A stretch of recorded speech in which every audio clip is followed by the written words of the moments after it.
Hello everyone, welcome back to my channel official एमराव। Guys, इस video में हम बात करने वाले हैं जो हमने लास्ट वीडियो में बताया था कि आपको यूनियन ने कौन कौन से पॉइंट जो डिस्कस किए आईबीए के साथ। तो उन मुद्दों को लेकर एक यूनियन ने एक लेटर जारी किया है। तो देख लेते हैं उसमें लेटर में क्या लिखा है। तो बात करते हैं। सबसे पहला पॉइंट है new chief executive of IBA, यानी कि आईबीए के जो नए कार्यकारी अध्यक्ष बने हैं उनका स्वागत किया गया यूनियन की तरफ से। और उन्होंने आईबीए के मुख्य कार्यकारी के रूप में जो पीएनबी के पूर्व एमडी हैं ए के गोयल, उन्होंने जो है आईबीए का मुख्य कार्यकारी के रूप में कार्यभार संभाल लिया है। तो उनका जो स्वागत हुआ यूनियन की तरफ से, उन्होंने बताया अपने लेटर में। उसके बाद उन्होंने आशा व्यक्त की कि 5 दिवसीय बैंकिंग जैसे महत्वपूर्ण मुद्दों को हल करने के लिए पहल करेंगे और यह सुनिश्चित करेंगे कि बैंकों में पर्याप्त भर्ती हो। यानी कि यानी कि पहला पॉइंट यही था कि बैंकों में पर्याप्त भर्ती हो। श्री गोयल ने आश्वासन दिया कि यूनियनों द्वारा उठाई गई समस्याओं का समाधान खोजने का उनका प्रयास रहेगा, क्योंकि कर्मचारी कल्याण व्यवसाय में सुधार लाने की कुंजी है। मुद्दों पर चर्चा क्या हुई, यानी कि discussion on the issues. IBA team का नेतृत्व आईबीए के उप मुख्य कार्यकारी श्री गोपाल मुरली भगत ने किया। साथ ही आईबीए के वरिष्ठ सलाहकार एचआर एंड एचआईआर श्री ब्रजेश्वर शर्मा और एसबीआई, बीओआई, बीओबी, यूबीआई और सीबीआई के एचआर प्रमुखों की एक टीम भी शामिल थी। यूएफबीयू का प्रतिनिधित्व हमारी घटक यूनियनों द्वारा किया गया।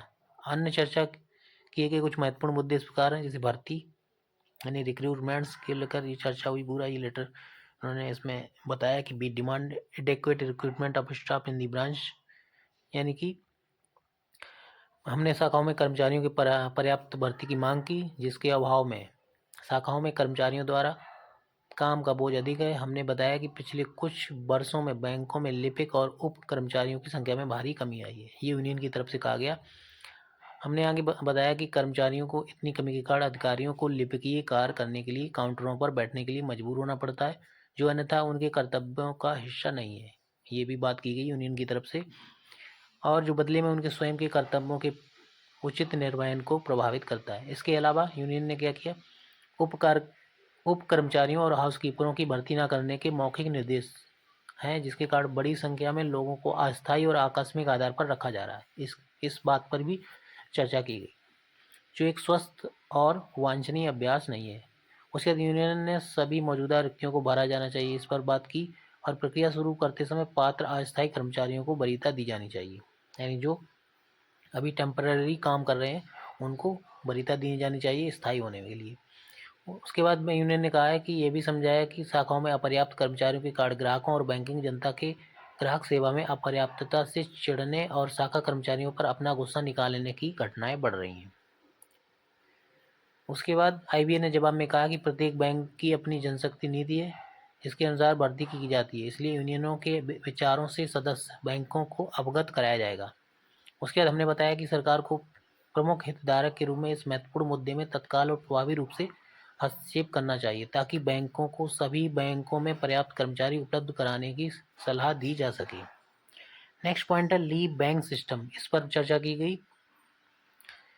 इसके बारे में आईबीए ने सैद्धांतिक रूप से अवकाश बैंक प्रणाली शुरू करने पर सहमति व्यक्त की थी, जिसके द्वारा कर्मचारी अपनी छुट्टियों को एक सामान्य पूल में दान या योगदान कर सकते हैं, और जिसका उपयोग या उन अधिकारियों को की वो छुट्टी स्वीकृत करने के लिए किया जा सकता है। उन्होंने अपनी छुट्टियां समाप्त कर ली हैं और जो बहुत गंभीर बीमारियों के लिए उपचार करवा रहे हैं।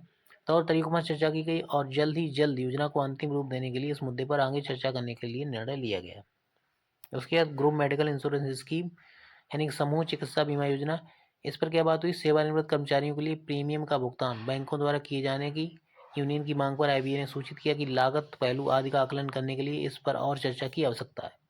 योजना में सुधार जैसे उच्च कवरेज आदि के संबंध में वर्तमान नीति के नवीनीकरण के समय चर्चा जारी रखने का निर्णय लिया गया। तो ये सब ग्रुप मेडिकल स्कीम के अंतर्गत डिस्कशन हुआ।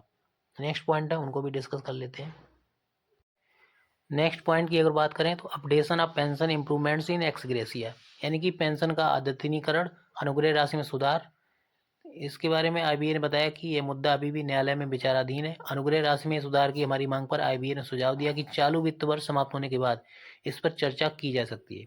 हमने आईबीए से अनुरोध किया कि वे एक बार फिर निजी क्षेत्र के बैंकों को एक पत्र भेजें जिन्होंने पेंशन भोगियों को अनुग्रह राशि का भुगतान लागू नहीं किया है। उसके बाद सेवानिवृत्त लाभों के लिए विशेष भत्ते को शामिल करने की हमारी मांग पर आईबीए ने बताया कि न्यायालयों में लंबित कानूनी मामलों के कारण यह मामला न्यायालय में विचाराधीन है। पेंशन में सुधार के लिए यानी कि इम्प्रूवमेंट इन पेंशन, इसके लिए क्या कहा उन्होंने,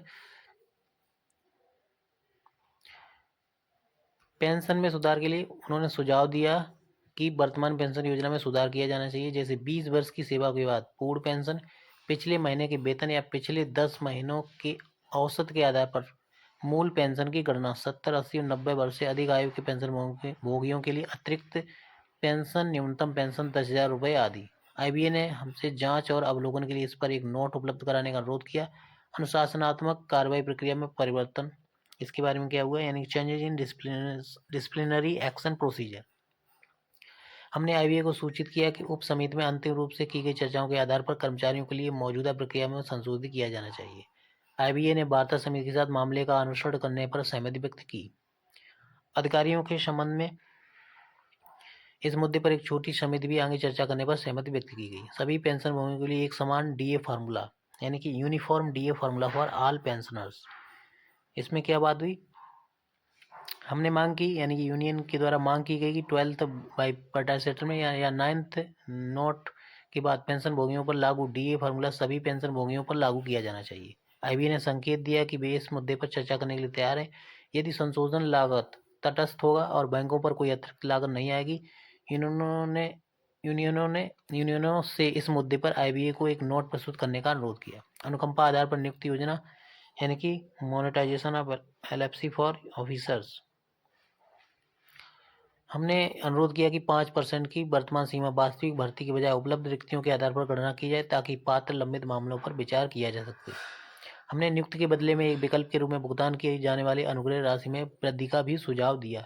यूनियन कह रही है इन मुद्दों पर आगे चर्चा करने पर सहमति बनी। उसके बाद अधिकारियों के लिए एलएफसी का मुद्रीकरण, यानी monetisation of LFC for officers. IBA ने सूचित किया कि इस मुद्दे पर सरकारी संगठनों के साथ आगे चर्चा की जाएगी।